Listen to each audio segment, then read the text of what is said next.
Green. So, Brian, tell me, first of all, how long have you been doing astrology? I've been doing astrology, George, since about 1996. 96. Yeah, so it's 14 years. And what caused you to decide astrology? I think you were in the construction business before that, weren't you? I was building, and I had spent 20 something years in the building industry. And it came to a point in my life when I really had to have answers, and I didn't know exactly what to do or who to go talk to. And somebody said, "Why don't you go see this guy?" And I said, "What does he do?" And they said, "He does astrology." And I said, "Astrology? I don't believe in astrology. It's a bunch of crap." No way, right? Yeah, no way am I going to do that. Anyway, I did, of course, and I went, and he told me some things, etc., and I really wasn't sparked on it. And about 6 months after that, I went back, and he gave me a little bit more information, but I still wasn't sparked on it. I want to check just one thing. What were you finding out from him? I wasn't finding out Did anything he that do I a really. chart on you? Yeah, he did a birth chart, all right, which is what a birth chart is. It's the chart of the moment that you're born where the planets are. And it really holds a lot of information. And he was giving me some information, but I want more answers than that. And it happened about 2 months after the second time that I went to him that I just picked up my chart one day, and like an intuitive hit, I said, "Let's go look at my chart." And I didn't know anything about it. Zip, I didn't know. And I had to look at the chart, and I didn't know a single thing on the chart. And I borrowed some books. And 7 days later, I came up for air. I mean, the only thing Huh. that I did was eat, sleep, and read and study this stuff. And I knew there was something. And I correlated to, like when you build a building, I built a building, and it was like a 14-storyer, all right? And the plans had to be really good for them, because if you make an error in the plans, you're going to have a tough time on the job. And what a blueprint is, essentially, is your birth chart. It's the print of who you are. Uh huh. And it gave me very practical information about me that I didn't know before or correlated. And I saw this thing. And then I started to do charts of friends, all right? And more people came. And just to abbreviate this, people told people, and they told other people, and it's 14 years later. It's like somebody, for me, it's really a gift, all right? It Uh huh. really has been gifted to me. I never said I want to study this stuff or anything. It would be like somebody walking down the street, and there's a guitar there, and they'd never seen the thing, and they didn't know what it was, and they just picked it up and they started playing it. And that's what astrology is to me. And I have been blessed, and I really mean this to everyone that's out there that knows me. I've been truly blessed to be able to share the lives of so many people, and hopefully help them in their path. It's been a real fun time. Well, I'm absolutely certain that you've helped a lot of people in that process. One of the things that I think people, at least I did early on with astrology, I had a tendency to see it as a fortune telling kind of thing. What's going to happen for me this year? And I think the books that you find in the stores tend to promote that kind of an idea. Is that what you see astrology? Oh no, not even I didn't. close to Yeah, I it. didn't think so. No, what the astrology that we read in the newspapers or the fortune telling, excuse me, um, that's good in a bad way, because over the years, if it wasn't for things like that, astrology would have fell through the cracks. And for us, it's not that. For me, it's not that. What I try to do with people is that we have a soul's plan. And this is Right. really where the crux gets to it. And this is where the joy for me is. We have a soul's plan. And our soul, when it comes into this lifetime, wants to achieve, wants to learn. And it has gifts to share with all of us. Everyone out there has gifts. And what the astrology chart does, what I like to do with it, is to help people find their gifts, help people find their joy. Every one of us has a gift inside. And what I see is so often, that we have an idea that what this is, what really makes us happy, and we don't follow it. Absolutely. We don't follow it, and the charts help me to really see where people's joy is, and Let, that's what I love doing. let me ask you a question here. I had a guest on a few weeks back, Robert Schwartz. He wrote a book called Your Soul's Plan, and his he postulates that we decide, like why we want to come into this life, what we want to learn, what our journey is going to be, and all of that prior to coming in. Do you pick that up in the astrological charts? Is that something that you buy into, or Real quickly, yes. right? Yeah. And that will show in charts and so forth. That'll show in charts. A lot shows in charts. By a chart, we could understand how you think, how you feel, what turns you on, what turns you off, where your joy is, your bliss. Every facet of our life is sitting on that chart. Well, here's kind of a problem I think that could be a problem, a potential problem, at least one that I ran into. Not all astrologers are the same, and they all, you're all subject to the same information. But boy, my first experience with an astrologer, I think, was in like 1972. And I have a recording, and I go back and I listen to that recording, and I think that's, it was just not at all what I thought an astrologer, Right. Would do, especially with my time with you. I got a lot of negative feedback from her at that time about, my life was going to go into a tailspin and this and that, and not what I just heard you talk about. Yeah, well, think of when you bring your car in to be fixed. The car is the car, the tools are the tools, all right? But the person who works on the car is highly different from the other person. And what you want to be able to do is find somebody that you could trust and find somebody that points the car, being you, in the right direction. What I try to do on a chart is look for where we could uplift ourselves. Right. We all have faults, and they sit on the chart. Right. But we don't want to focus on the charts. I had a lady come to me one time, and she was shaking, physically shaking, all right? And she sat down, and I asked her, have you done this prior? And she said, yes, last week. And I said, last week? What are you coming to see me for? And she looked at me, and she said, a second opinion. I want a second opinion. Good for her. And we went through the chart. And what the astrologer had done, the astrologer had picked out some of the things that were on the chart. But the astrologer shaded them in such a way that this woman was afraid to live anymore. That's why she was shaking. And by the time we got done with it, she wasn't shaking. She had a view that she could take forward with her. So you're right. Different people read different. I've had plenty of people come and say, well, I've been to so many astrologers, and I really just have to slow down and back up. And I said, yes, you have, but I need to do it this way with you. Right. And there hasn't been one person that has not said to me, my God, I've never experienced it like this. Well, tell me something. There may be a part of a hook here. As I understand, you're a humanistic astrologer. Did that have anything to do with the way that you do this as opposed to the way someone else might do it? It's the focus I have. I'm like what we talked about, the soul. We are having a human condition, and I want to help people understand what they're going through, why they're going through it. I don't want to forecast the elections. I don't want to forecast war or the economy or anything like that. What I want to do is help people. I believe there's a being, a doing, and a having. And everything in life fits in one of those three things. Being, doing, being, and a doing, and a having. And so often we're taught that we need a having. We need to have a roof over our head, etc. And then we go out and we find a doing, i.e. a job. And we forget the being. We forget who we are.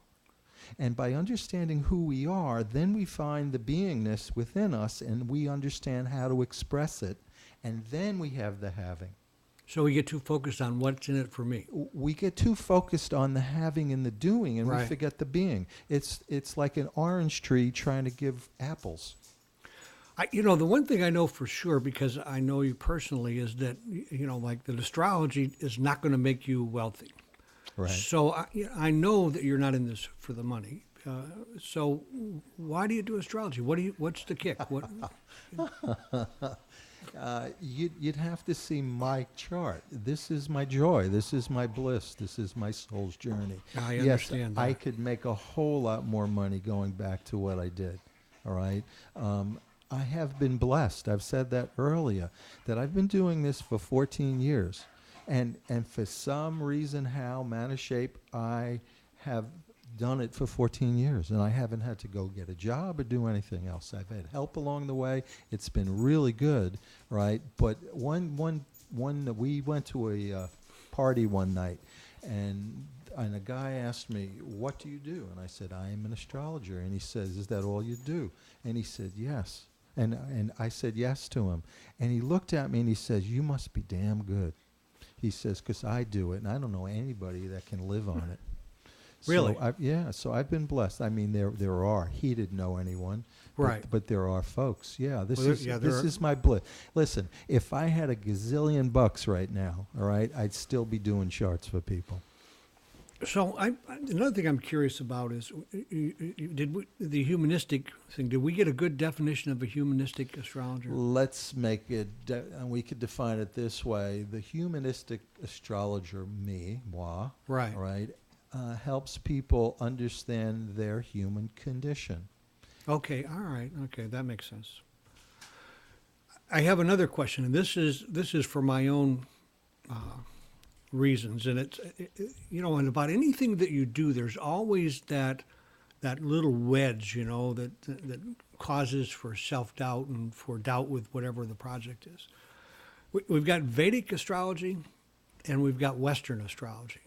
And as I understand it, there can be like a 24-hour difference in that, or 24-degree Yeah. rather. Right. If everything is based on degrees, where the stars are, or not stars, where the planets are in the alignment with the, how can we be off 24 degrees in one zodiac and, different in the other zodiac, and expect that, which one is right? The mystery of it is great, isn't it? Yeah, And it it's certainly is. wonderful, and we have to live in that mystery. Okay. And not to be aloof with you. Right. But yes, it's off a little bit different between the two types of astrology. Think of all the parts that go in it. We deal not just with the sun, we deal with the moon and Venus and Mercury, etc. And how I see astrology is it's like a soup with ingredients. And here's the mystery. Somehow,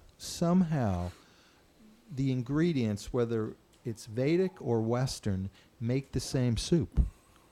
I had a lady years ago, and she kind of put her nose up at Western astrology. Uh-huh. All right, and we had a reading over the phone.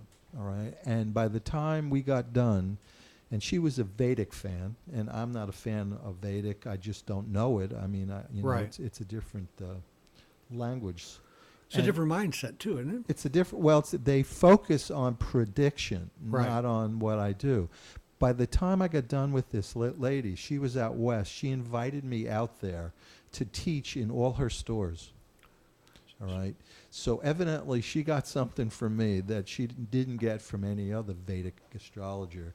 And so I went out there and I taught for her. I taught in her stores. Oh, that's very cool. Well, by the way, just for our viewers, Brian is an astrology teacher, an excellent one from what I understand.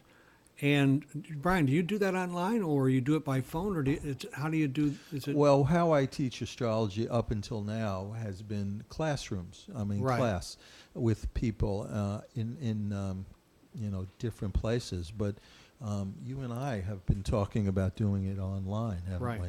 And I really look forward to that because we could reach so many people, and so many people could use it. I look at astrology as an absolute tool, a wonderful tool that's been given to us by God. That's really how I look at it. When people, Right. We look at it, and science tells us a lot about the planets. Science tells us about how big they are, how fast they orbit the sun. Science tells us what they're made up of, gases or rocks. But why are they there? Why are these planets there? I look at these planets as gifts from God, whoever your God might be. I look at this God as the supreme intelligence because it's in such a perfect order. And I look at these planets as big utilities in the sky, just like we have Florida Power and Light here. Right. Each one of the planet does a different thing. You know, when we think of Venus, what do we think of? We think of love. And female. And females. And Mercury, we think of messengers. And Mars, speed. And speed. And Mars, we could think of war. So all these planets are working. They're working right now. And the question is, how do they work? How do they affect us? Well, if we think of the sun is 92 million miles away from us. And we don't doubt it. We don't have a thought. If that sun doesn't come up, you know, this Earth doesn't really go on. Yeah, and if it dropped, if it went out for a few million miles, we would notice it then. Yep, quickly. If it goes far, we're cold. If it comes near, we fry. Right. But those rays come from all that way. Now, the sun, the reason that it feels this way to us is that the sun is about 100,000 times the size of the Earth. Right. So it's a huge, massive ball of fire. Right, but think of somebody. Think of let me give you an example. Think of waiting in the car for the light to turn green, and somebody pulls up back of you, 5 cars down, and they're playing their box, and you hear the music. You not only We hear often the do. music, right, but you feel it too, right? Yes. You feel the vibes of this. Right. Well, just like we feel the sun's vibes and we feel the boombox's vibes, we also feel the rays from the other planets, but they are not as big as the sun or near as the car. So every day, every moment, for billions of years, this has been going on. Prior to us, I had a guest.